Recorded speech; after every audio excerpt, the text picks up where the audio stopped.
Howdy, hi. It is Do Your Job Sports MLB Rundown Picks and Predictions for Wednesday, April 16th, 2025.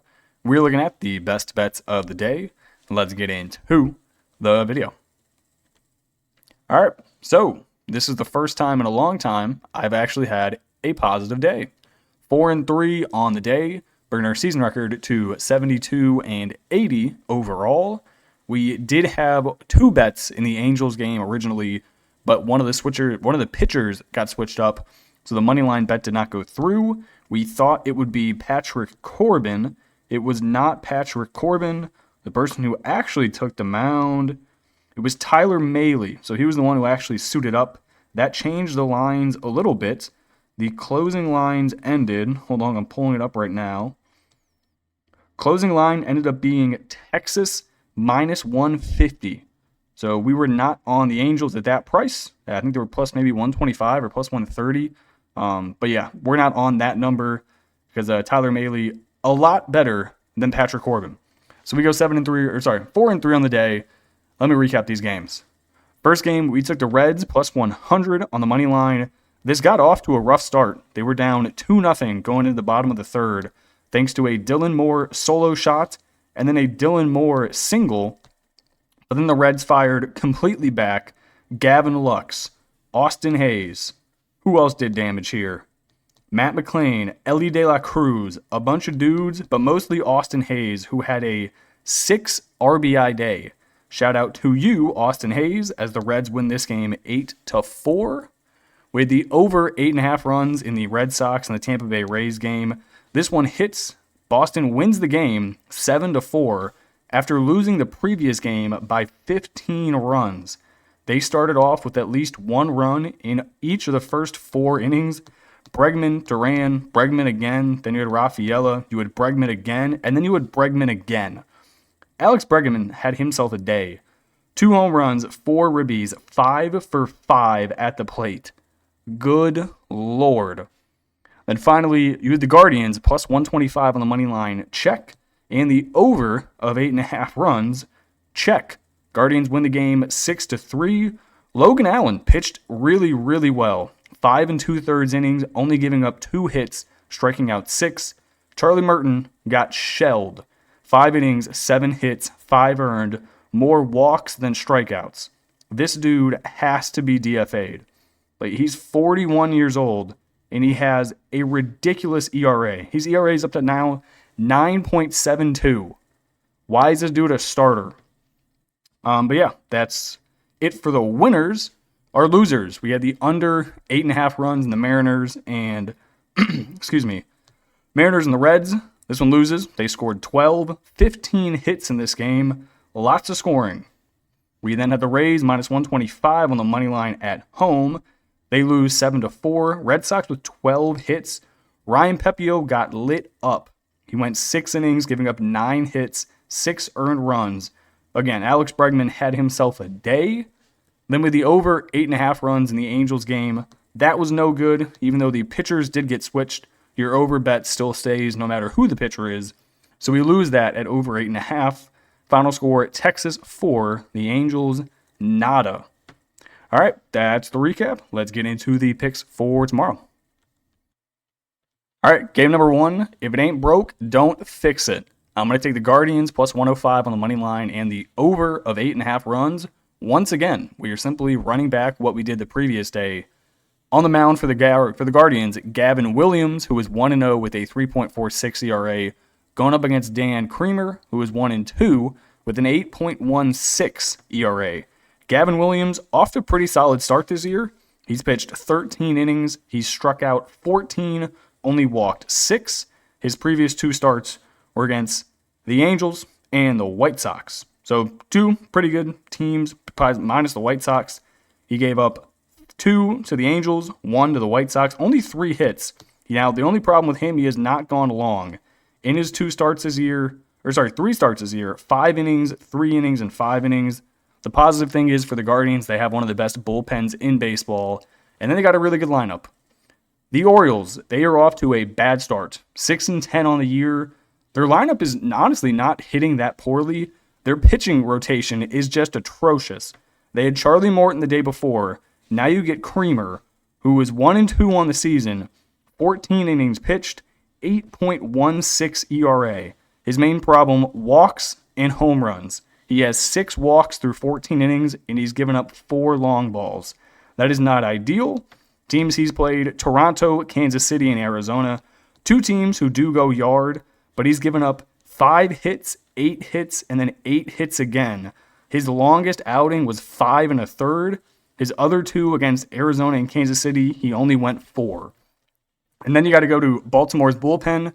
Baltimore bullpen, not very good at all. I'll take the Guardians, and I will take the over.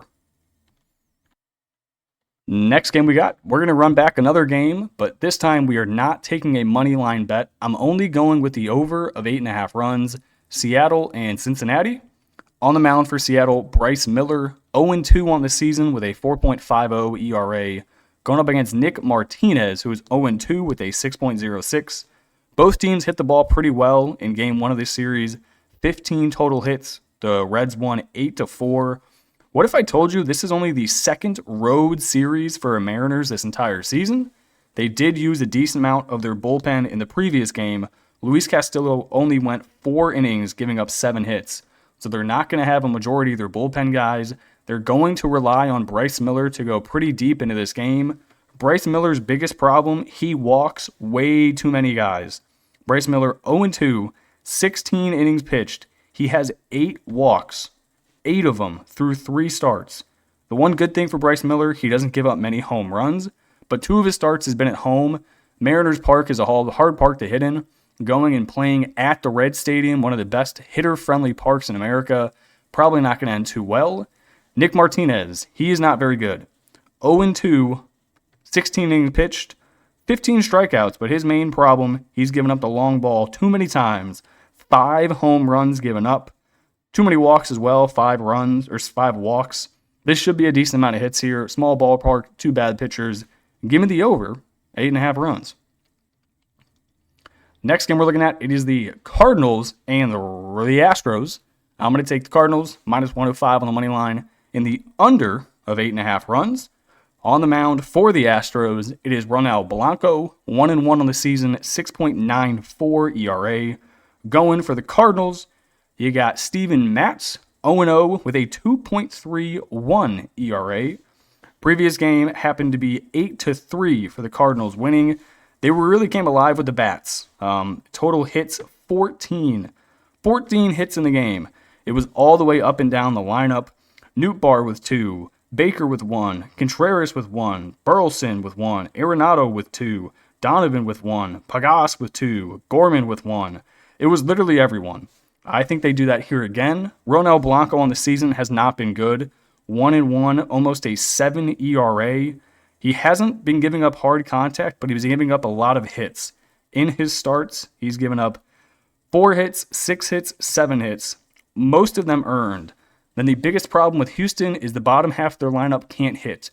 Dubon hitting 182, Yanier Diaz 130, Jeremy Pena 207, Christian Walker, the D-backs trade, 172. The only really solid, consistent bats who have in this lineup are Altuve and Paredes. Everything else, no. Yordan Alvarez, good for power, strikes out a bunch. Matz has been really solid, 2.31 ERA. Hasn't had a registered win, but that's mostly because he has not been going very long into games. His previous games, he has gone, I'm trying to pull it up. He's been fill guys. So he'll probably go about 3, maybe 4 innings here. But that's about your most you're going to get. There's going to be a majority bullpen game for the Cardinals. Should be interesting to see what happens. I'll take the Cards again. They got the hot bats, and I do not trust Blanco at all. Final game we're looking at here, it is the Nationals and the Pirates. I'm going to take the Nationals minus 110 on the money line. Also taking the under of 8.5 runs. The Pirates cannot hit the baseball. Nationals 7-10 on the year. They have Mitchell Parker on the mound. 2-0 on the season with a 1.96 ERA. Going up against winless Bailey Falter, 7.20 ERA. In game 1 of this series, the Nationals won 3-0. Jake Irving going 7 innings of 3-hit baseball, striking out 6. I think we are going to see that same thing happen here with Mitchell Parker. Mitchell Parker, like I said, 2-0 on the season. His 3 starts have been against Philly, Arizona, and Miami. He's gone 6 innings in every single one of them. He did not give up a run against Philly, gave up 1 against Arizona, and then in his road start at Miami, he gave up 3. Bailey Falter, 0-2, 7.20 ERA, not having a good one so far. His main problem, hits. In his 3 starts, he has played Miami, New York, and Cincinnati. He's given up 7. He only gave up 3 hits to Cincinnati, but they did score 3 runs off of him. 3 total home runs, and he did have a massive walk problem in his most recent game, walking 5 batters at Cincinnati. Pittsburgh's biggest problem, they can't hit. Look at this lineup. It is putrid. O'Neal Cruz hitting 217. You don't even have to be concerned about anyone in this lineup, genuinely. Brian Hayes, no. Reynolds, no. Valdez, no. Sawinski, he should not be a major leaguer. Tommy Pham is absolutely dog shit at baseball. Frazier's hitting 188. Henry Davis hitting 100. Maybe Isaiah Kiner-Falefa, if you want. I mean, he's hitting 264. But let me go through the Pirates' recent runs scored. 0. They did have a random game where they scored 10. Then they had 0, 2, 3, 2, 3, 8. But they don't score. And their bullpen is second worst in the major leagues. So you're going to give me the better pitcher with Mitchell Parker, the better lineup with guys like Keibert Ruiz, Ahmed Rosario, James Wood, Josh Bell for power. They just have guys who can actually hit the baseball, and their bullpen is better. Yes, please, give me the Nationals -110. Give me the under 8.5 runs. I think the Nationals win this 5-2. All right, that is going to do it for me in this video. Hopefully, I go positive again. We will find out. I appreciate you guys watching and tuning in, and I will catch y'all in the next one. Peace.